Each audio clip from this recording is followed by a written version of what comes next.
누구와의 비교도 거부한다. 독창적인 시선으로 정치권을 통찰하는 여의도 펠렛 시간. 한국 정치인들이 가장 많이 찾는 최고의 분석가 박성민 정치 컨설턴트와 함께합니다. 안녕하세요. 네, 안녕하세요. 자, 앞서 황우여 국민의힘 신임 비대위원장의 인터뷰 들으셨는데 원래 이 박 대표가 제일 잘하시는 게 분석과 전략이잖아요. 맞죠? 네, 맞잖아요. 네. 자, 그러면 이제 국민의힘 신임 비대위원장의 첫 언론 인터뷰거든요. 방송 인터뷰. 그거를 내용을 좀 들으셨으니까 그거를 분석하셔서 앞으로 국민의힘이 어떻게 가야 하는지 거기에 대한 좀 진단도 좀 해주시죠. 아니 제가 뭐 황우여 원내대표 잘 알고요. 네, 저는 비대위원장이시죠. 근데 뭐 별명이 어당팔이라고 어수룩해 보이지만 당수가 팔다이다 이런 얘기 들으시긴 하는데, 근데 사실 조금 이제 걱정되는 거는 오늘도 아까 그 얘기를 많이 하시던데 일성으로 보수의 정체성을 좀 강화하겠다. 전 그 얘기가 무슨 얘기인지를 모르겠습니다. 그게 보수가 분열돼서 투표 그것 때문에 졌다. 그거 제가 동의하지 않고요. 이번에 뭐 보수 진영은 다 투표했죠. 67%까지나 갔고. 그러니까 중도표를 못 얻어서 진 겁니다. 그리고 제가 여기서 뭐 보수가 뭐냐라는 얘기를 갖다가 길게 얘기할 생각은 없습니다. 근데 분명한 건 지난 보수가 지난 30년간 계속 약화된 거의 핵심은 뭐냐면 세계화 시대에 양극화가 심해졌는데 그 심해지는 양극화 문제를 해소 못한 겁니다. 결국 따뜻한 보수로의 그 전환에 실패한 거. 그전에 뭐 박세일 의원도 공동체 자유주의를 내세우고 유승민 원내대표도 따뜻한 보수를 내세우고 뭐 이렇게 했는데 그렇게 안 하고 이념적인 보수. 소위 말하면 뭐 반공보수, 반공보수나 뭐 이런 시장보수. 근데 그런 거 요즘은 시장이라는 게 옛날같이 뭐 보수의 가치 그러면 자유민주주의를 지키고 시장경제 그건 정말 수십 년 전 얘기 아닙니까? 지금 시장이라는 게 지금 삼성이나 LG나 SK나 다 미국에다 공장 짓습니다. 그럼 벤더들 다 따라가요. 한국에 좋은 일자리가 없습니다. 그러니까 이런 현실에 맞춰서 그런 거를 얘기를 했어야 되는데 제가 조금 아쉬운 건 이런 거죠. 그러니까 지난번에 그 강서구청장 선거 대패하고 이뇨한 혁신위원장이 들어왔어요. 그분이 딱 일성으로 뭐라 그러냐. 통합을 얘기를 했어요. 그래서 제가 그때도 아니 깜짝 혁신위원장은 혁신을 얘기해야 되는데 어떻게 통합을 얘기하느냐 그랬는데 지금도 보수 정체성을 얘기할 일이 아니죠. 지금은 변화하고 혁신해야 된다. 당이 변해야 된다. 이 얘기를 하셔야 되는데 진단이 완전히 잘못됐기 때문에 전 처방도 엉뚱한 길로 갈 거라고 좀 봅니다. 어느 방향으로 갈 거라고 보세요? 이거 보수 정책 강화한다는 거 아닙니까? 그리고 민심 얘기하는데 거기 무슨 영국 얘기나 당원들 투표하는 영국 얘기 100% 당원 얘기할 때도요. 그런 얘기들 내놓은 거예요. 비대위원들 나와갖고 전부 다 외국의 어느 나라는 어떻게 하고 어느 나라는 어떻게 하고 어느 나라는 어떻게 한다.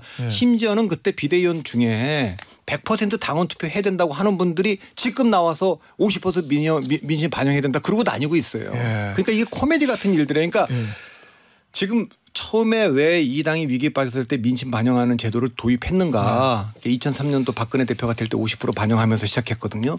그 역사를 쭉 보면 그 갈 길이 보이는 거예요. 어떻게 위기에 극복하고. 그래서 저는 이번 비대위 기대 난망입니다. 앞서 황우여 비대위원장 인터뷰 들으니까 이제 당에 들어온 이제 쉽게 얘기하면 진보 진영에서 활동하다가 당에 들어온 사람들에 예를 들면은 뭐 비판도 좀 예를 들면 뭐 김경률 비대위원이 있고 어떻게 하문경 같은 사람 공천 중이냐 이렇게 얘기할 수 있어요. 그럼 뭐 그렇게 얘기하는 분들도 있죠. 그러나 그게 본질적인 문제는 아닙니다. 그러니까 이번 선거 진 거는 지난 2년간의 그 대통령에 대한 평가 그것이 짓눌렀던 선거였다고 좀 보고 그다음에 뭐 일부 보수층에서 뭐 반발해서 한동훈 위원장에 대해서 반발하는 거 이게 어떻게 그런 사람을 비대위원 쓰고 그런 사람에게 공천 줬느냐 이렇게 얘기할 수 있지만 그건 본질적인 얘기는 아닙니다. 알겠습니다. 그럼 앞서 전당대회 룰 개정 제가 좀 질문을 드렸더니 그거는 여러 가지 뭐 의견을 좀 들어보겠다, 뭐 수렴하겠다라는 이제 답을 했어요.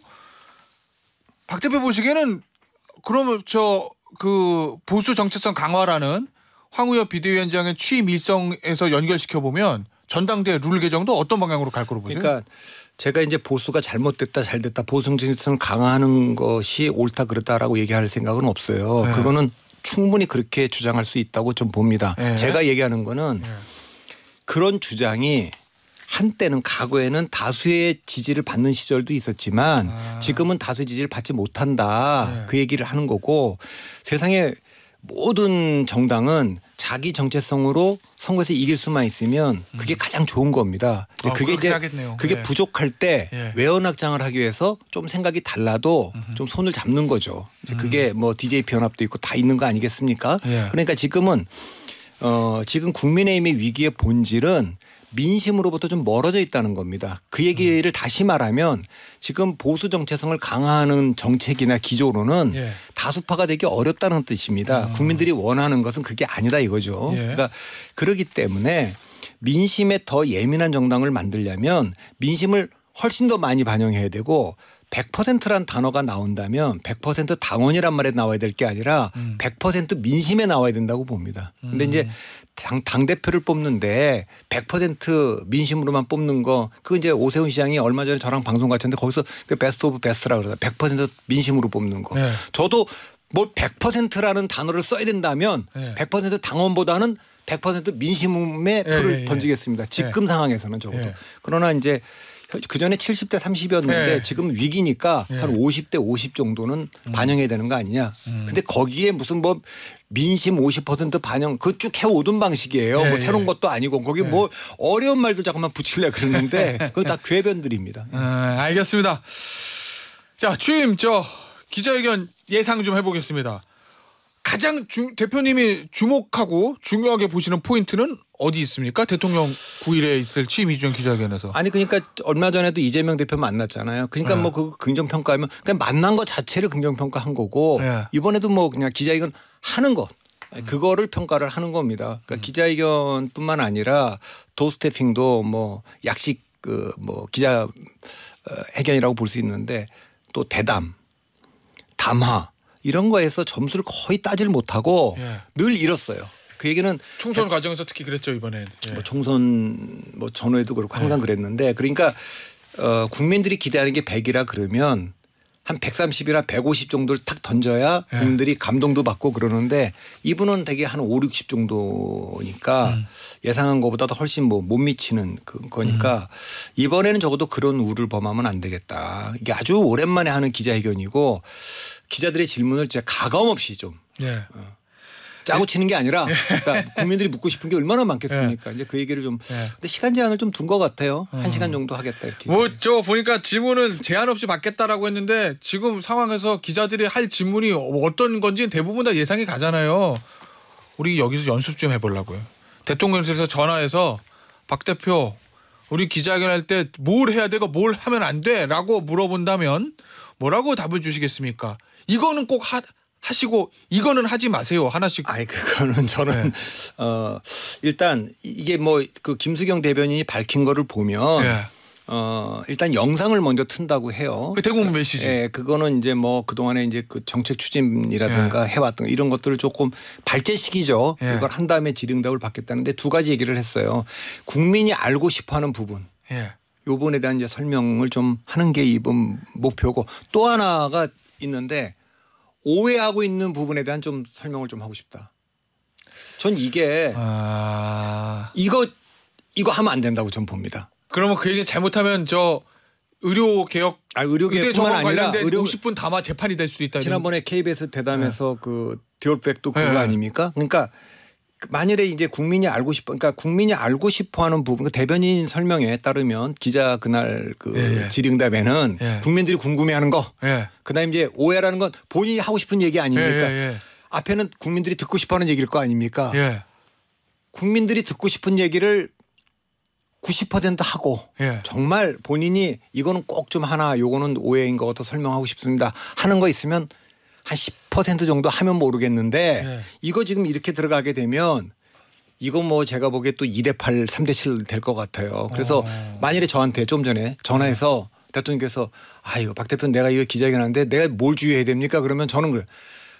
국민들이 듣고 싶은 얘기만 설명하세요. 오해하고 싶은 얘기는 하지를 마세요라고 얘기할 것 같습니다. 그러니까 지난번에 저 의대 증언할 때도 한 50분 동안 왜 2,000명으로 결정했는지를 설명이 있었잖아요. 그랬죠. 그거에 재판이 될 수도 있다. 잘못하면. 그게 그 전에 뭐 KBS 대담도 그렇고 다 그런 거니까 그런 것이 평가를 좋게 받았으면 모르는데 그렇게 못 받았으니까 이번에 참모들이 그렇게 하면 안 되겠다. 그 비서실장 정무석 새로 다 들어가셨으니까 이번에는 조금 다른 기자회견을 좀 보고 싶습니다. 그런 기자회견이면 지난번에 이재명 대표를 만났을 때도 저는 정말 희한한 그걸 뭐라 그래야 되나 해담이라 그래야 되나 해동이라 그래야 되는지 모르겠지만 야당 대표가 종이를 꺼내갖고 10여 분간 읽은 것도 좀 낯선 장면이었는데 또 그 비공개 회담 들어가서는 뭐 대통령께서 그 일방적으로 말씀하셨다 뭐 이런 얘기잖아요. 그러니까 그건 바람직하지 않죠. 그러니까 알겠습니다. 여러 가지 이제 기자들 질문이 나올 거 아니에요. 대부분 예상하는 게 이제 최상병 특검 물을 거고 김건희 여사 문제, 김건희 여사 특검법 그 수사와 관련된 검찰과의 관계 물을 거고 한동훈 비대위원장 물을 거고 이준석 전 대표도 물을 거란 말이에요. 대표님 보시기에 이 질문에 대한 대통령이 어떻게 답을 하는지 꼭 한번 좀 내가 관심 있다라는 거 하나 뽑아주시면 뭐가 있을까요?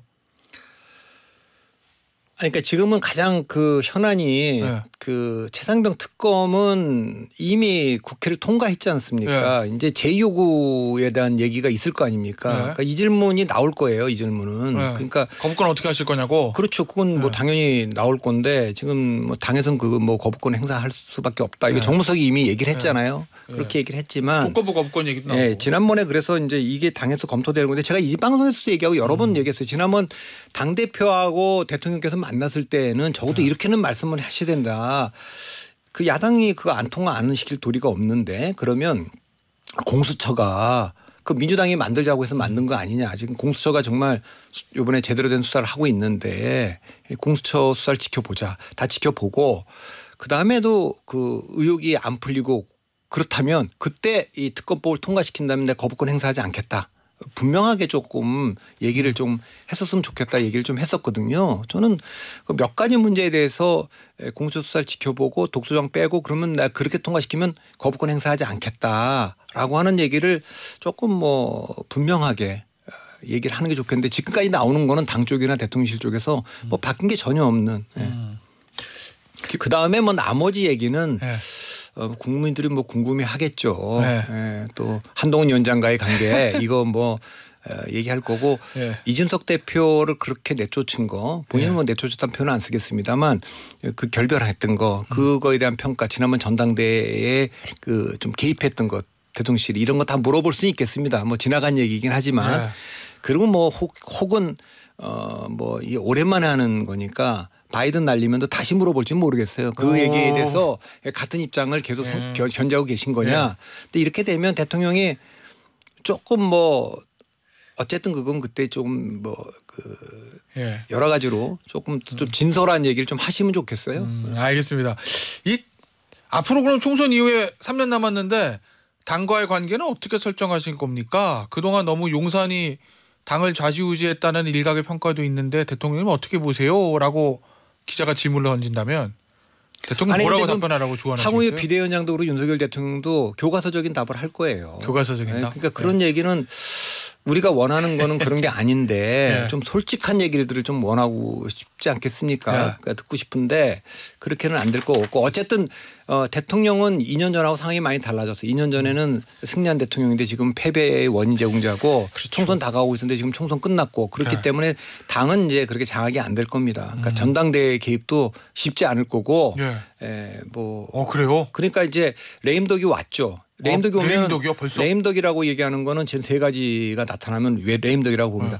대통령이 원하는 사람을 점점 앉히기가 어려워져요. 뭐 그게 당직이든 정부직이든. 두 번째는 그 정부 정책을 무슨 야당에 만든 둘째하고 여당도 잘 안 하려고 해요. 세 번째는 기밀이 자꾸만 나갑니다. 그런데 이번에 보면 이를테면 뭐 이철규 원내대표의 대통령 뜻인지 아닌지 모르지만 친윤 일각에서 어쨌든 뭐 안 치려고 했던 거 아닙니까? 그런 시도가 있어 보였잖아요. 그냥 안 됐잖아요. 그러니까 점점 안 될 겁니다. 그러니까 이런 거 그전 같으면 이렇게 되겠습니까? 원내대표는 어쨌든 대통령하고 아주 소통이 잘 되는 분으로 해야겠다. 이런 얘기 하지만 지금 당장은 벌써 당의 분위기가 다르지 않습니까? 그러니까 그러면 전당대를 언제 하든지 간에 예전에 김기현 대표처럼 용산이 원하는 당대표가. 그건 뭐 어렵죠. 그러니까 당대표 나가는 사람들일수록 대통령하고 거리 두려고 하겠죠. 그래요. 네. 알겠습니다. 원내대표 선거 말씀하셔서 저 말이 나왔는데 뭐 일각에서는 그런 뭐 기사들도 있더라고요. 윤핵관이 분화하고 있다. 윤핵관의 힘이 약화되고 있다. 뭐 이런 기사들도 있던데 윤핵관의 역할은 이제 완전히 끝났다고 보시나요? 저는 끝났다고 봅니다. 그리고 어느 정부나 어느 정권이나 주류는 있었어요. 그렇죠. 친박도 있고 친윤도 있고 뭐 친문도 있고 친노도 있고 다 뭐 친대 다 있었습니다. 이런 얘기는 참 진짜 제가 방송에서 함부로 하면 제가 욕먹을 얘기긴 합니다만 그래도 제가 한다면 그런 집권 세력의 그 주류 중에 가장 무능하고 무책임했던 세력이라고 봅니다. 친윤이라고 하는 분들이. 그래서 그래요? 네. 이분들의 역할은 더 이상은 없을 거라고 봅니다. 왜 가장 무능하고 무책임했다고? 그건 이제 지난 2년 동안의 대통령이 어떤 생각을 갖고 있었더라도 그 대통령에게 좋은 얘기, 민심을 전달하고 그다음에 당에도 이렇게 당을 끌고 가면 안 된다 이렇게 했었어야 되는데 그런 분들이 전혀 없지 않습니까? 그러면 대통령의 이번에 행동대원으로 다 행동했지. 그러니까 이 친윤이라고 하는 분들이 정치적인 어떤 상상력 또 정치력 뭐 포용력 이런 것들이 거의 없었기 때문에 정치적으로 다시 이분들이 역할을 확대할 가능성은 전 거의 없다고 봅니다. 그러면 이번에 이철규 의원 본인은 처음부터 나갈 생각이 없었다 이렇게 얘기하긴 했지만 어쨌든 뭐 추대론까지 나왔었잖아요. 그러다 결국 안 나간 거예요.